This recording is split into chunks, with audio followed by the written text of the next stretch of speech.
Close your eyes. Everybody close your eyes and just take some deep breaths.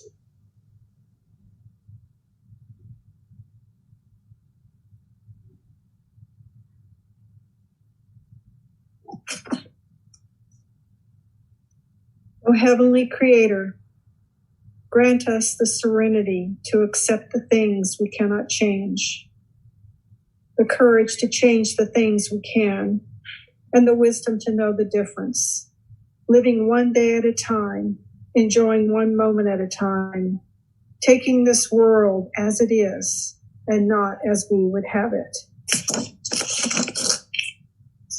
We are blessed to be together and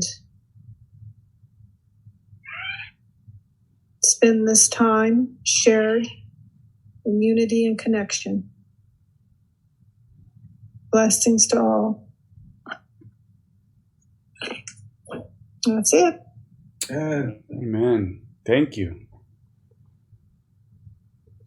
Great. Okay. Well, what we have been talking about is kind of how the one infinite creator.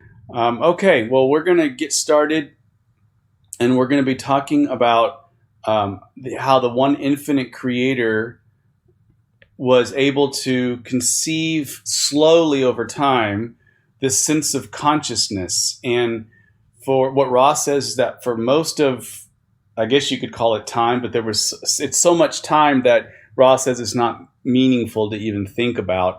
And a lot of it takes place in the timeless realms. But Ross says that most of creation has never really separated from the one infinite creator's consciousness. And that this sense of the creator experiencing itself through third density is, I guess you could say, relatively recent. But it happened prior to this octave. So in other words, there was a whole Big Bang, a whole development, and then a closing in, and then there was a harvest of that logos, which understood a lot of things, and then gave that information to another logos, which then blew into existence, and that's our octave. But what happened at the beginning of our octave, before, as it was blowing up into existence, and over billions of years, there were third density planets that would host third density life towards the center of the galaxies. What you found is that they didn't have the veil of existence. And so that's one of the things that we ended last time with, is this idea of the veil of forgetting. The veil of forgetting. Forgetting that we are all one, forgetting that we are one with the one infinite creator, and that we're one with each other, and that we're one with creation. And there was absolutely an incredible, amazing result to this. And it really sped up a lot of evolution through third density, because it became so intense. And so what we're going to be talking about today is, what do the archetypes look like? What does the flow of consciousness look like through the archetypes, the archetypal mind of the logos, which is also our mind in third density? And remember, what we talked about last time too is that the archetypal mind could be of the logos could be understood as kind of a periodic table of consciousness at the atomic level. You don't get more basic than that, but it's from that we create our own third density consciousness here. Okay, so you have to have this sort of a consciousness atomic scale, and that's what these archives are. That's what these archetypes are. So before the veil, however, Ross says that there were 9 archetypes. And I have it here. It says, prior to the experiment to extend the first distortion, how many archetypes were there for the creation of the logos at that time? And Ross says there were 9. And Don asks, 9 archetypes? I'll guess that those 9 were the 3 of the mind, 3 of the body, and 3 of the spirit. Is that right? Yes, Ra says. And then Don eventually asks, well, what did they correspond to? And Ra says, the body, the mind, and the spirit each contained and functioned under the aegis or control of the matrix, the potentiator, and the significator. So the matrix, the potentiator, and the significator were 3, and the mind, body, and spirit each had these. So if you recall, the matrix is the conscious mind, and the potentiator is the unconscious mind, and the significator is you could call it the decision-making mind, or the sense of self, or the self that takes what is being understood and experienced and then makes a decision. What am I seeking, and for what purpose am I seeking, how and why? Because the significator means significance or significant self. And in Latin and of course Spanish, significado means the meaning. So it's the meaning self. Okay? But that didn't really correspond to transformation or spiritual or mental evolution. And so Ross says that the way that how fast people would go through third density was comparable to a turtle and a cheetah.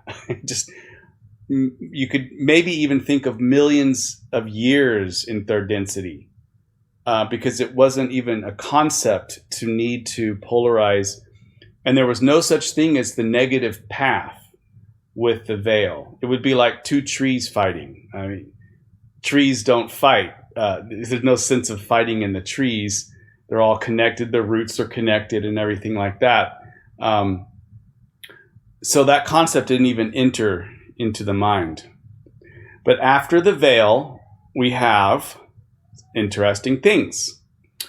We've got the 7 archetypes of the body. So we have the matrix, the potentiator. Then it was discovered that catalyst is important, and it's its own archetype. And then catalyst has to be put into the bank, if you will, the library. That's kind of like experience. So catalysts get put into, I call it a sifting system. And over time, through the catalyst of experience, these biases begin to form. Of course, we have the significator.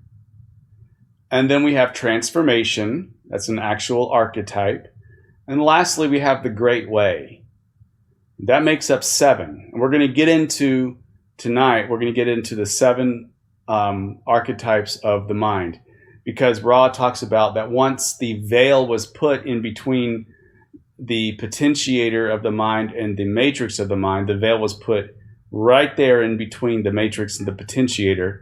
Once that happened, it rearranged all of these things.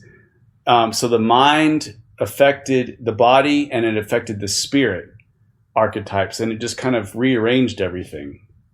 And so we're going to look at the mind first. It's what's very helpful for us once we learn a little bit more about the archetypes on how to live them out in a daily basis. And then another thing that was appreciated as its own archetype, and believe it or not, this is something that the Ra group on Venus did not even appreciate themselves. They said it wasn't until they got to the 4th density that they actually appreciated that there was an archetype that they didn't give a lot of, they didn't know it really existed too much. They may have had some idea that there was this choice of polarity, but because the Ra group was overwhelmingly harmonious, they were one of the 60% of planets that go to 4th density positive. 60% of planets who are third density are positive.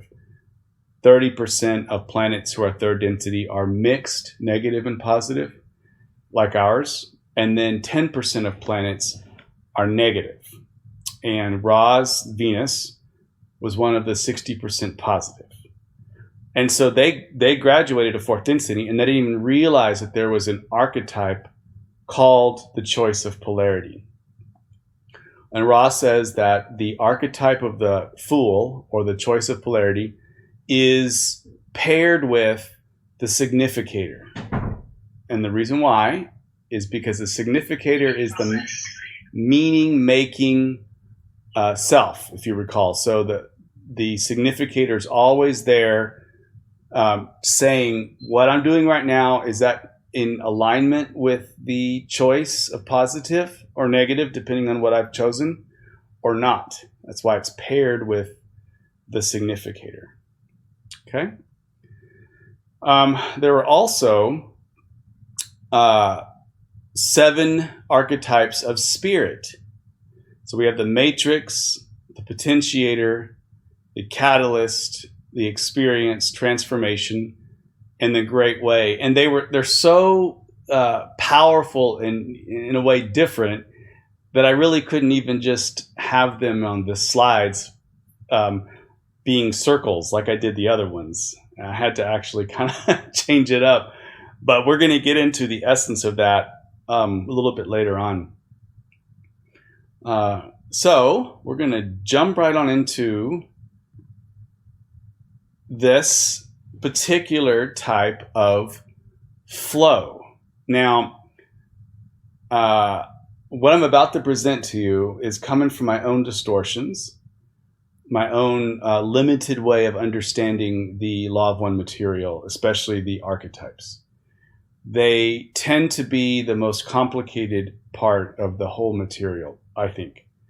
And Ra doesn't come out and just say too much about them. Just a lot of pieces here and there. And if you take the whole material together and you listen to it enough, like I have, pieces start being put together, so you can kind of make sense of it. So what we're seeing tonight is the way I've made sense of these pieces. But it might be that you find another person who's done some of the archetypes, and what they say might actually make a lot more sense. But I'm going to offer to you what makes sense to me and what has helped me in my own psychological working lately, as well as my clients.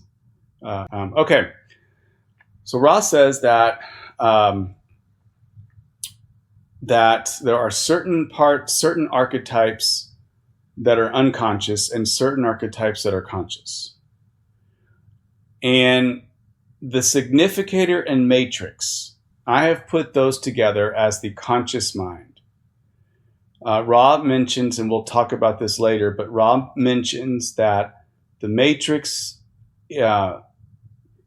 informs the significator. The significator figures out what to do once whatever is unconscious through the potentiator here moves up into the matrix, and then the significator says, all right, this is what we're going to do about it. So the conscious mind is up here. The unconscious mind is the experience, the catalyst, and the potentiator. And they're in this particular shape for a reason. And we're going to get to that reason. It'll become apparent a little bit later. And I hope that once you see it all put together, it's going to make a lot of intuitive sense. And I know for me it has. It's almost like I can kind of sense now these archetypes in my own field, in my energetic field, that have almost like a bubble-like quality that's existing, and it's kind of a cool experience, and maybe I can describe it a little bit later. It's a bit mystical, so it's hard to describe. So the matrix, what I've done here is we're going to talk about the conscious mind first, the 2 areas of the conscious mind, and then we're going to talk about the 3 areas of the unconscious mind. So the matrix of mind is activated by the potentiator. Remember, The potentiator is the unconscious. And the matrix is linked with the significator. So the matrix is linked with the significator. You can almost see it as, if it's helpful to see it this way, you can think of like the matrix box as being, I don't know, the body of somebody, and the significator is the head. Or you could think of the matrix as the neck and the significator as the head. If that's helpful to kind of get this sense of a flow, which we'll get to in here in a second. The significator of the mind is the heart of the archetype. Okay, it is driven by the creator's original thought. And remember, the original thought is to seek experience. It just keeps coming up, seek. And the original desire, which is to seek union and unity. So the thought to express outward, and then the original desire to move inward, not only inside ourselves, to have integration of the different parts of ourselves, but also to integrate and become one with everything. Okay, so that's the original desire. The significator decides how, when, and why it seeks, and to what end. The significator is linked with the matrix of mind because it makes meaning of the catalysts that come up through the potentiator, the unconscious mind, and into the matrix. And so Ross says, each potentiation which has been reached for by the matrix is recorded by the matrix, but experienced by the significator. So that's a little bit of the actual raw evidence of some of the stuff that we're talking about there. Each potentiation which has been reached for by the matrix, given to the matrix by the potentiator, is recorded by the matrix, but it's experienced by the significator, because the significator is the significant self that's going to make a choice of what to do with it. See, that's why I've linked them. Now we're going to look at the unconscious. Okay, the unconscious mind. I have started it with the experience of mind. The experience of mind archetype includes all of the biases and experiences garnered in past lives, the present life, and the deep mind. So that's going to be its own archetype, is experience. Again, I kind of think of it as a big old library, where different things are shelved and put up. Then catalyst, Ross says, all that assaults our senses is catalyst. And that's whether it's sensing our body or the world that we're around, or it's the experience, as we'll see here in a minute. A lot of what the catalyst archetype gets assaulted by, if you want to use that word, is actually the experience archetype. The experience archetype creates biases, gives that as a catalyst to the catalyst archetype, which then gives it over to the potentiator. Okay, so we're going to talk about that flow. The potentiator of mind archetype receives catalyst from the catalyst of mind archetype and begins to potentiate action. So remember, potentiate action, it means like taking a bottle and shaking it up, all that energy is becoming to potentiate, and starts to move up into the subconscious from the unconscious, and then to the lower levels of the conscience. That's the matrix. The matrix is recording all of this stuff. It's getting the message from the potentiator. It's like, I'm going to do something. And then the significator says, and I know what I'm going to do, and I know why I'm going to do it.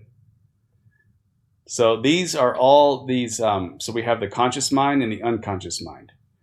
But there's a flow. There's going to be a flow of how consciousness actually moves. And now we're going to jump into this actual flow of consciousness. And I've outlined 9 different ways that the consciousness flows. Okay? So I'm going to read here, and this is where it starts. I think it starts to get pretty interesting in terms of the flow of consciousness.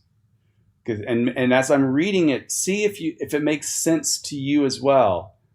Okay, so we're going to start with number 1. Experience is given. Okay, let's pretend that this is a newly minted third density being. And I guess it doesn't have to be newly minted, but brand new, let's say. But let's say maybe an infant, you could even say too. An infant. Experience is given to a newly minted third density being, and these include biases and lessons learned from. Here we go. Here's the list. Past lives plus the karma. The racial mind plus karma. Planetary mind plus karma. The archetypal mind of the sub-logos. That would be the archetypes of what we're talking about right here.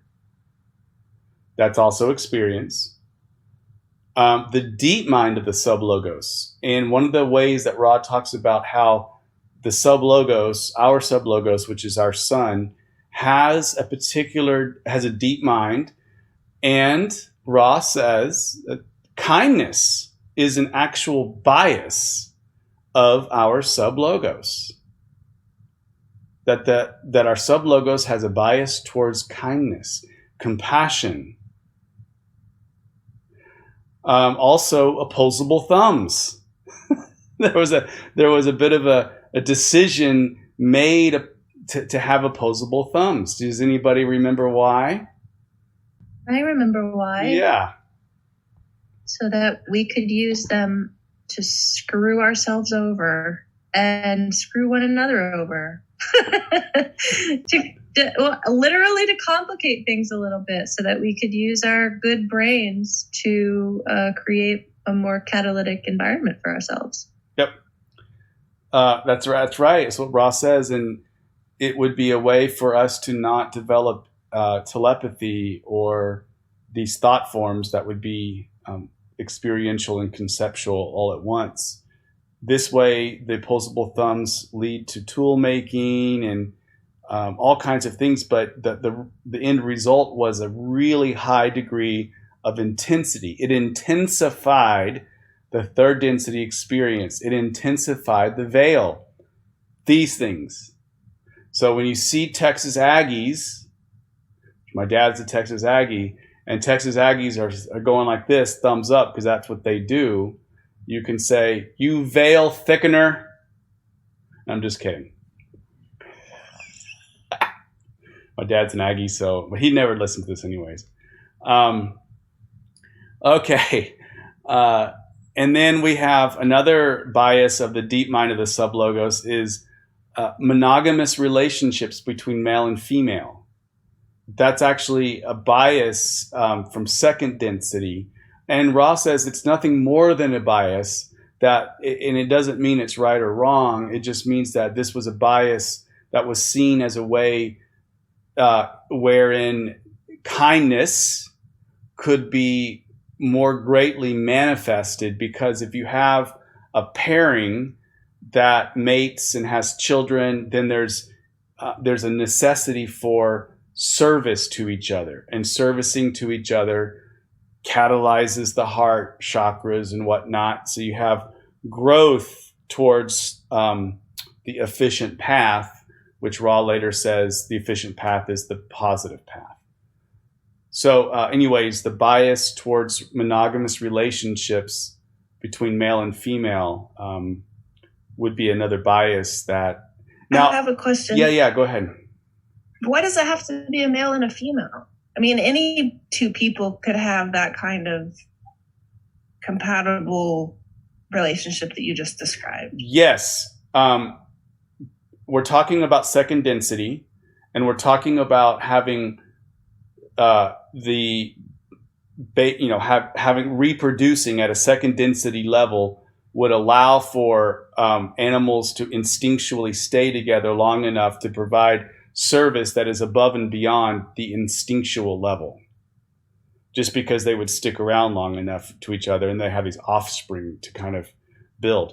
But when it comes to humans, the way I'm understanding the law of one is it's not male and female bodies per se, but it is male and female principles. Sure. So, Okay. for example,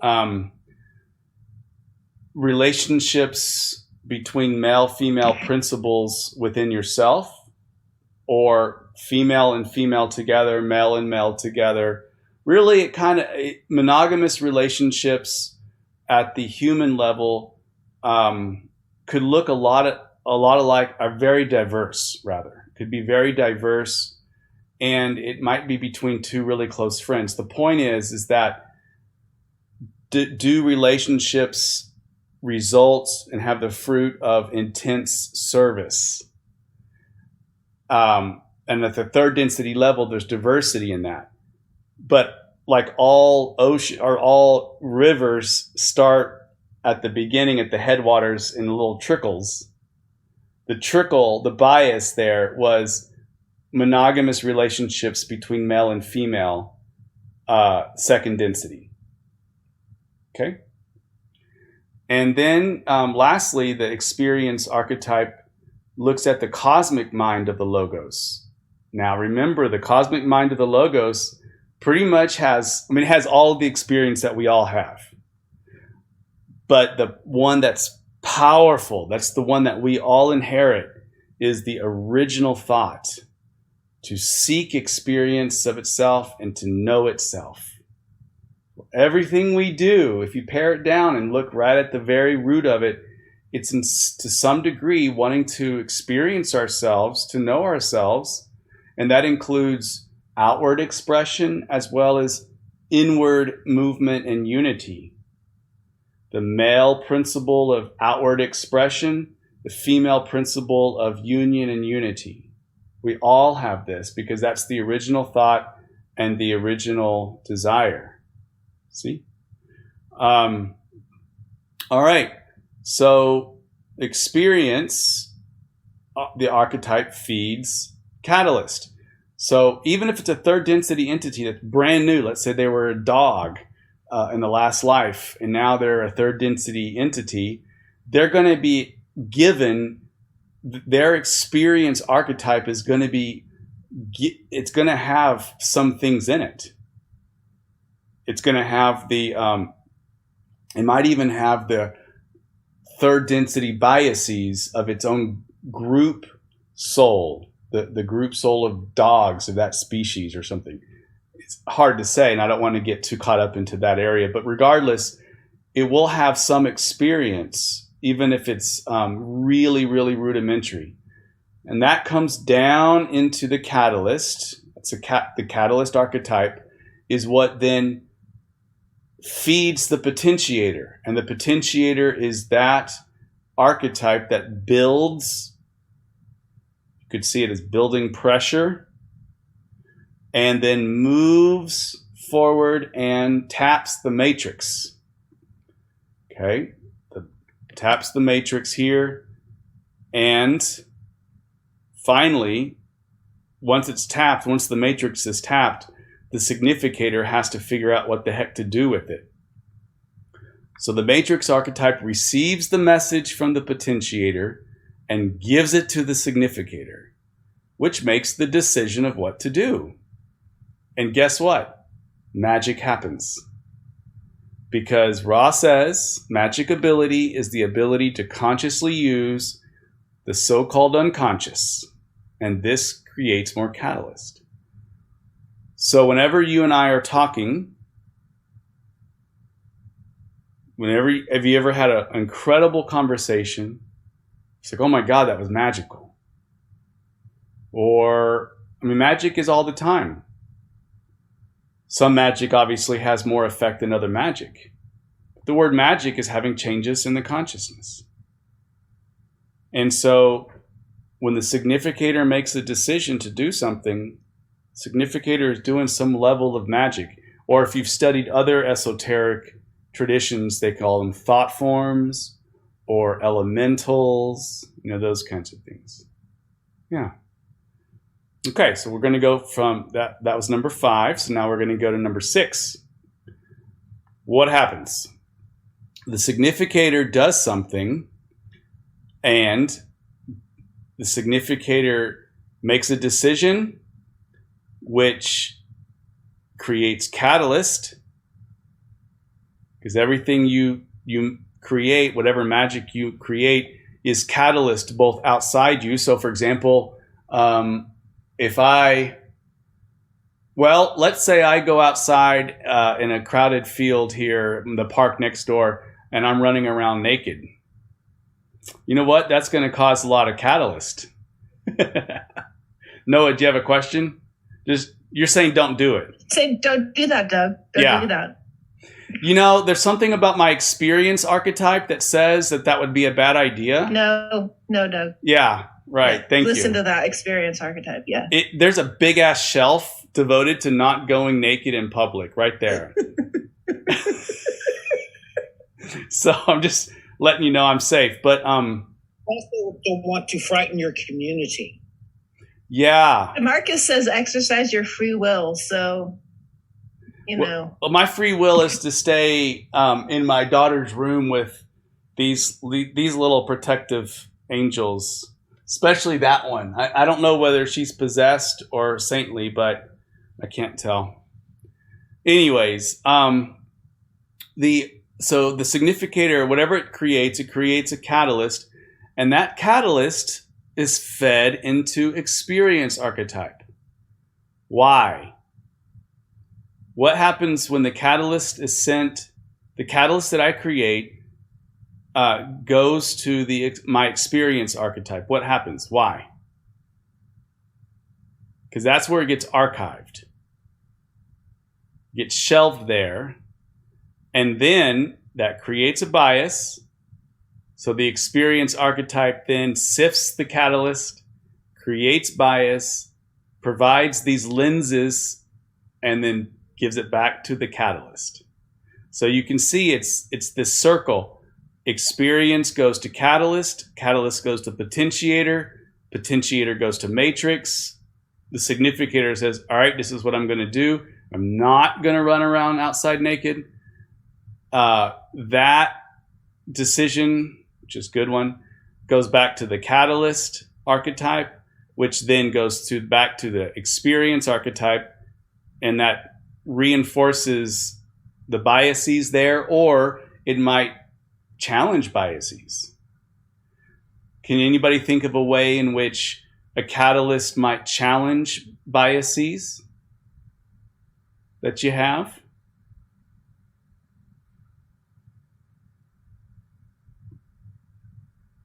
I mean, if you have wrong biases, and the catalyst is showing you a better way, that's one way I can see. Absolutely. Yeah. What about a real life example about that? Can anybody? Well, seeing the psychotherapist be one, you get challenged by the psychotherapist, or another phrase from psychology is a corrective emotional experience, where suddenly you realize the world isn't out to get you. There are people there to love and support you. That's kind of transformative. Absolutely. Diana? Sometimes parents have a negative bias against a particular way of being. It could be homosexuality, or it could be neurodivergence. And then they end up with a child who chooses, according to Ra, to come in, pick those parents and say, hey, I'm here, and this is the work we're going to do together. And it's really challenging for the parents and catalyzing, but ultimately, often they love their kids so much, and they open up, and they hold this new space of light in the world for all these other beings who have that particular difference or variety. That happened in my family with my parents, actually. So, yeah. In what way, Asia? Well, I came out kind of late because I'm bisexual, and so I always just picked the easier road when I was younger. And then when I turned about 39, I met my husband, who's transgender, and I had to come out to my parents because I was in love.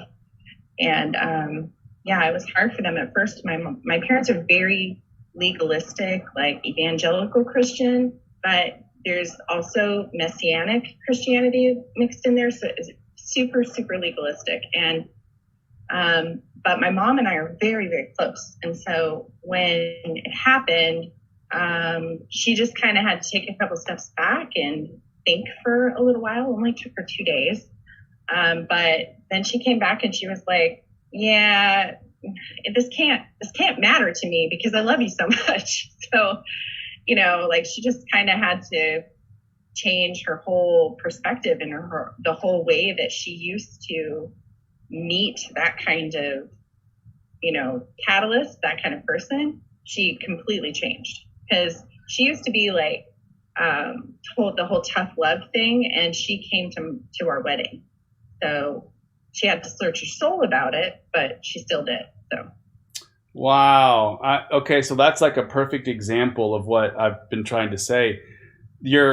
So then let's walk this through in terms of the flow. Your mom had a certain she had experience. Her archetype of experience was formed by the biases of legalism, religiosity, whatever soup that was, but it created a lot of biases based upon her particular flow, and then also what she inherited. So all of that is this big bag of experience, and then everything's working okay until you you were literally the wrench in the system here, and then you caused a catalyst. So you were a catalyst in the archetype sense that caused her to it like went to the potentiator, went up to the matrix. She's like, oh my God, what do I do? Hits the significator, and then she has to make a decision. What do I do? Do I go her out? So then all of a sudden, that catalyst of what do I do goes back into her experience archetype, and then starts to like, maybe we need to redecorate here. But first, the whole darn, you probably like all of the bookshelves fell down from the earthquake that you caused. And in fact, she sent me a meme that her response to me, I was like, hey mom, you know, I just kind of made it pretty simple, plain and simple. But her response to me was that professor going, you know, like mind blow.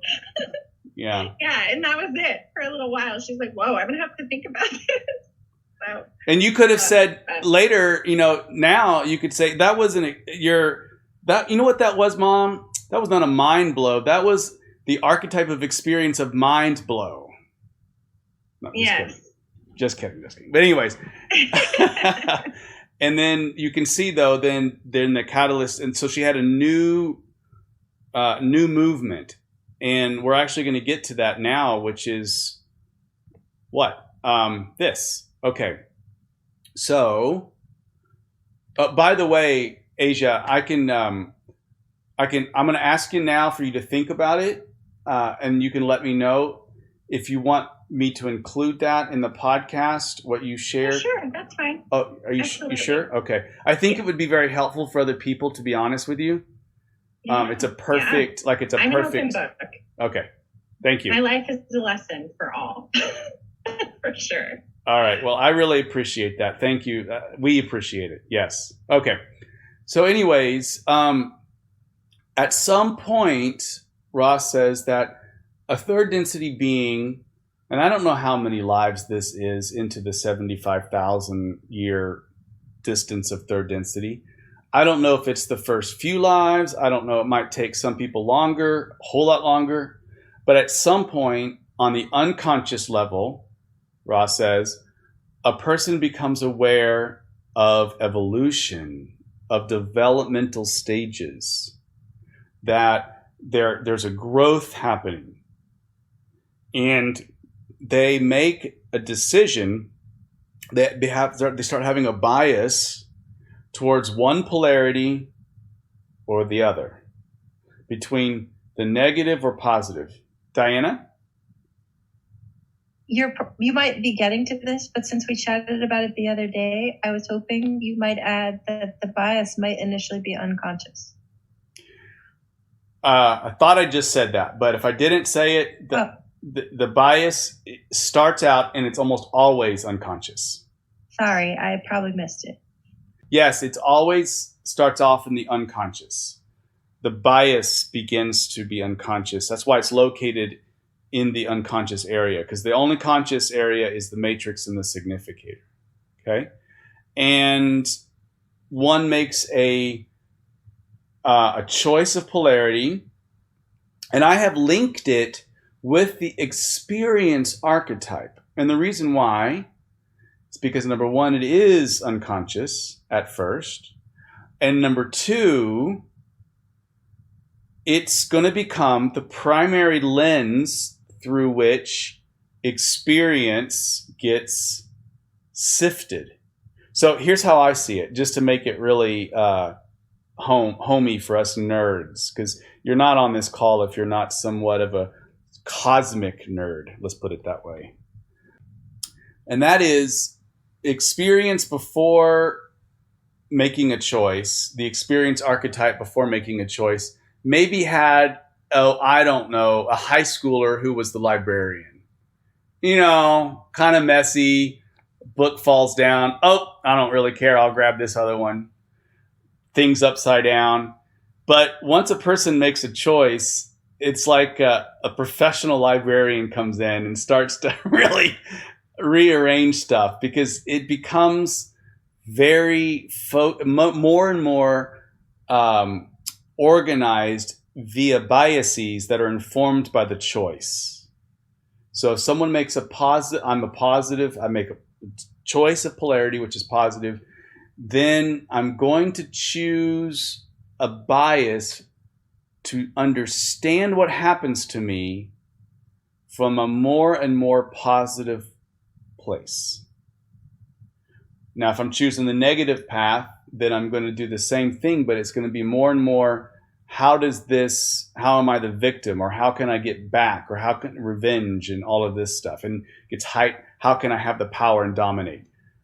But the person who's chosen a positive polarity, even those, Ross says, those catalysts that are cruel, seemingly cruel and cold and devastating, from a positive polarity position, pretty well advanced into adepthood, really, is someone who can say even the negative experiences are positive, because I just trusted so much the growth that happens.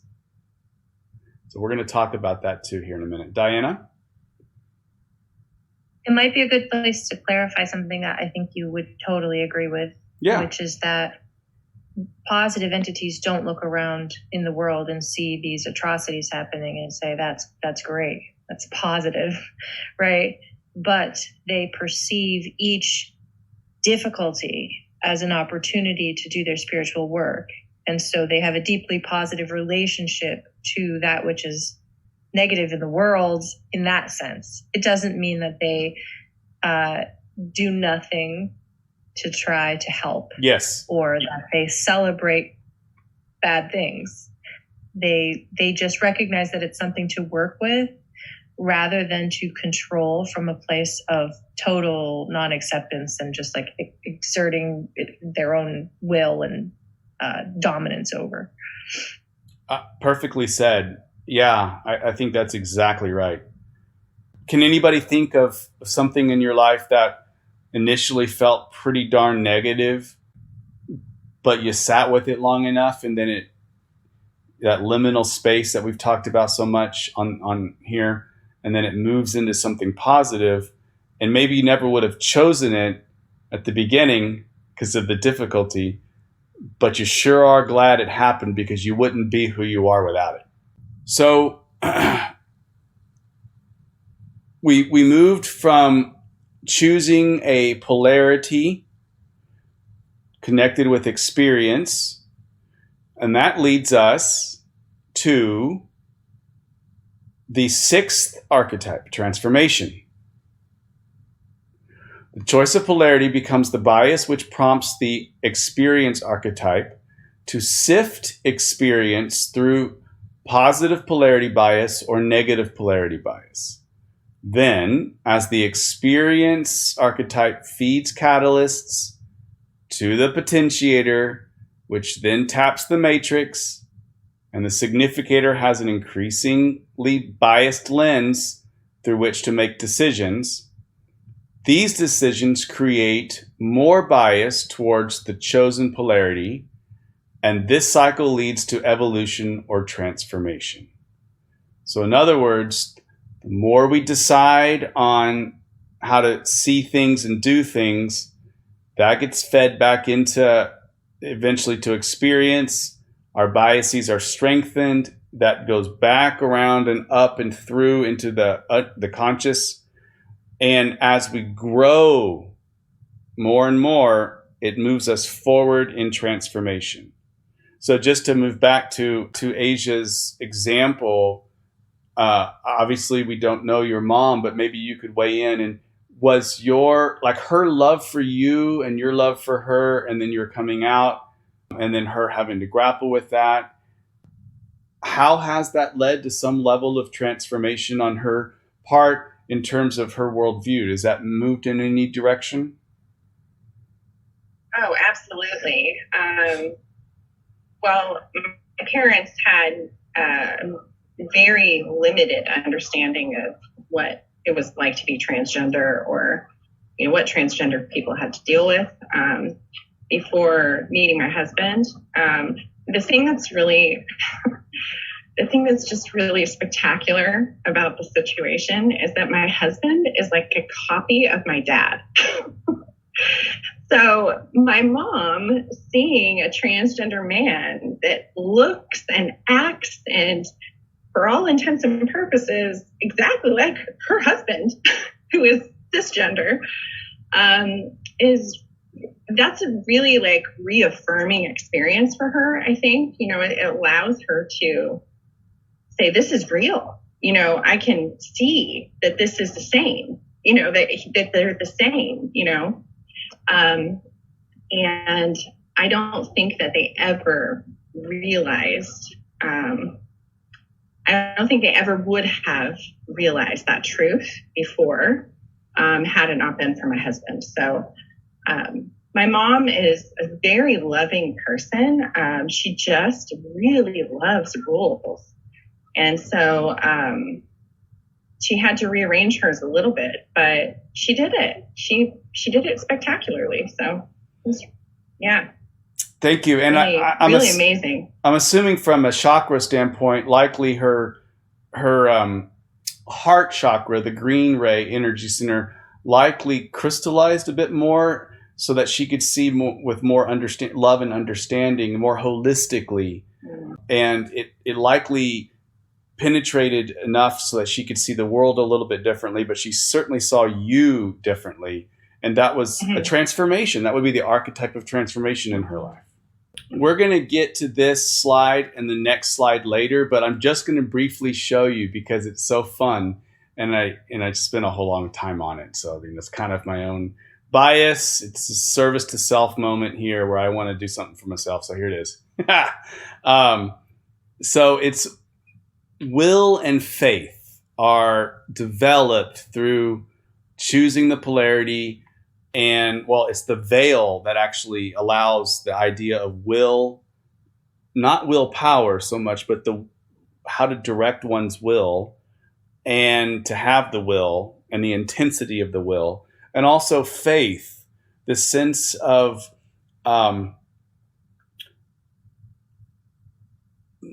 believing that knowing something is absolutely true without seeing it. Faith it's an incredibly beautiful, very complicated system, and we're going to talk about that here. We're going to have a few sessions on that here in a little bit later on. But now we're going to explore will and faith next time. But check this out: boom, boom, and boom. When you put it all together, people, what do you get? You get a chariot. So if you can see, this is the great mind. The great way of the mind is like a chariot. That's what the actual archetype is. But this one is sort of sideways because, because it is. There you go. But what we have is, what is pulling this chariot? It's the experience. It's pulling the chariot. It's the power behind it all is the bias that the archetype choice gives to experience. So these are kind of pulling the entity forward. We have the two wheels. We've got catalyst and potentiator. These are on the unconscious. Moving up to the matrix, which is kind of the body. And then, of course, the head being the significator. And where's the head? And the whole thing is moving forward. That's transformation. And the reins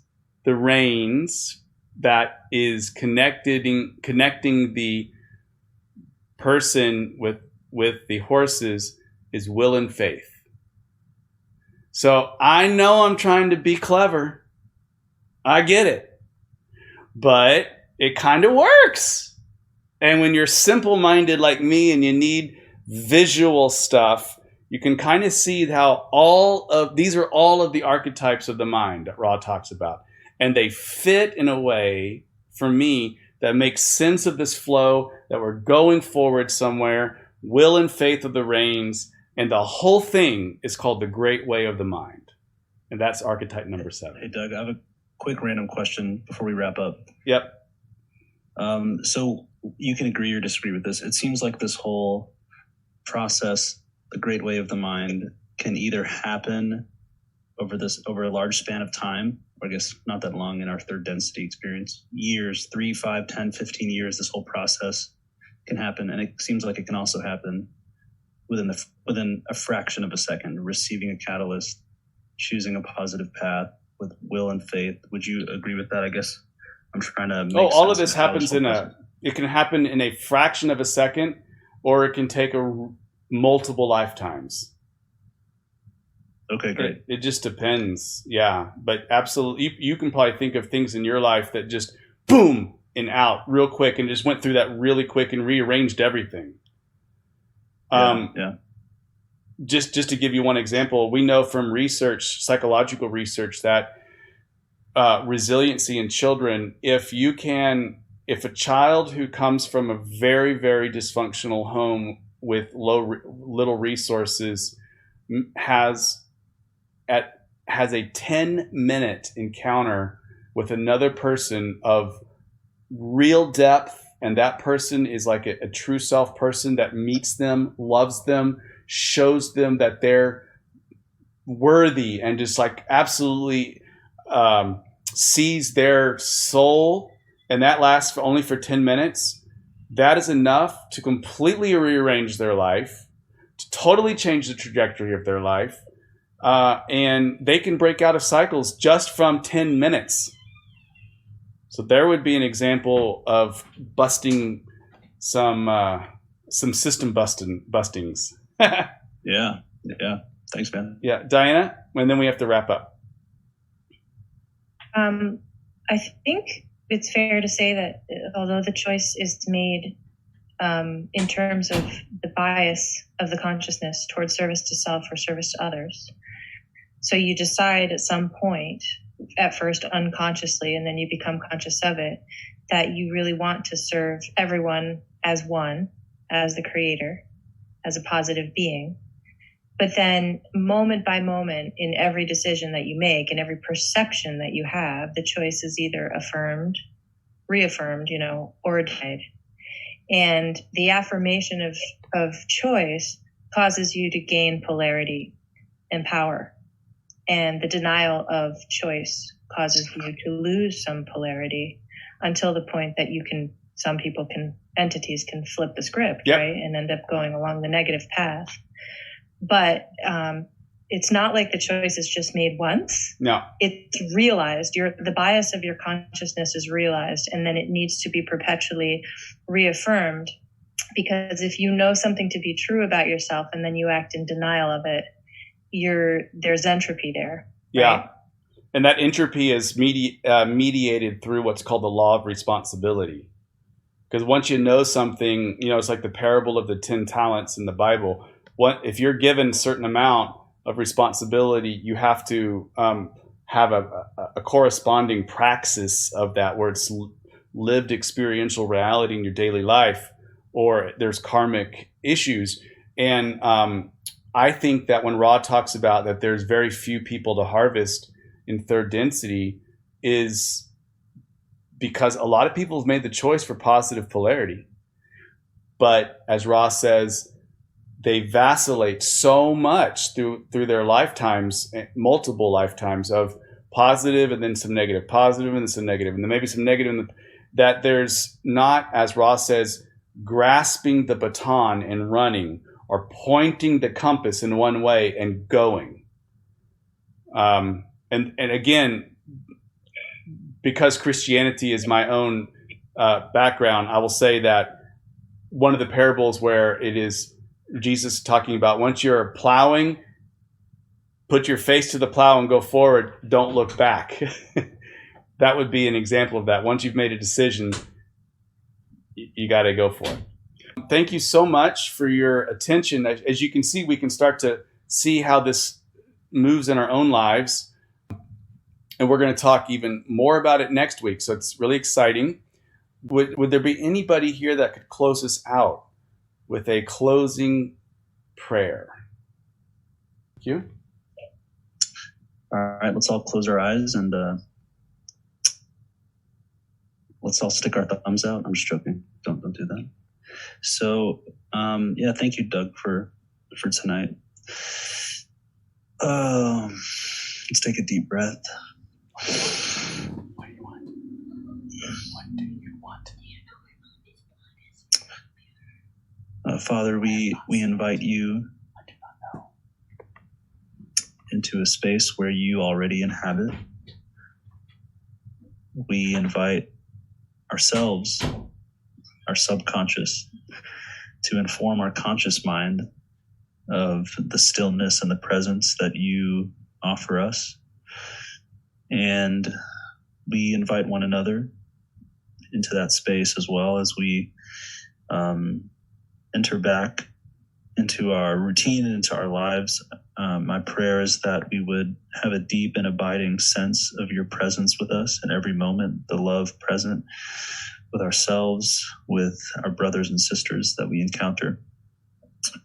My prayer is that as we encounter these other selves, that we would just be the love that you already are, that we would be the light that you already are, and the presence that you already are. And we thank you for these moments and these spaces to tap into these ideas behind the veil that can inform our incarnated experiences here, that we would be able to teach what we're learning and learn what we're teaching in a way that it all becomes synthesized, and that ultimately the greatest truth we can offer is the lives that we live as reflections of you. And I pray that we would know that with that gnosis that comes through experience. And for each of us on our own unique journeys, that we be faithful to where we are and honor where we are and honor our brother and sister where they are through love. Amen. Amen, amen, amen. Amen. So beautiful. Amen.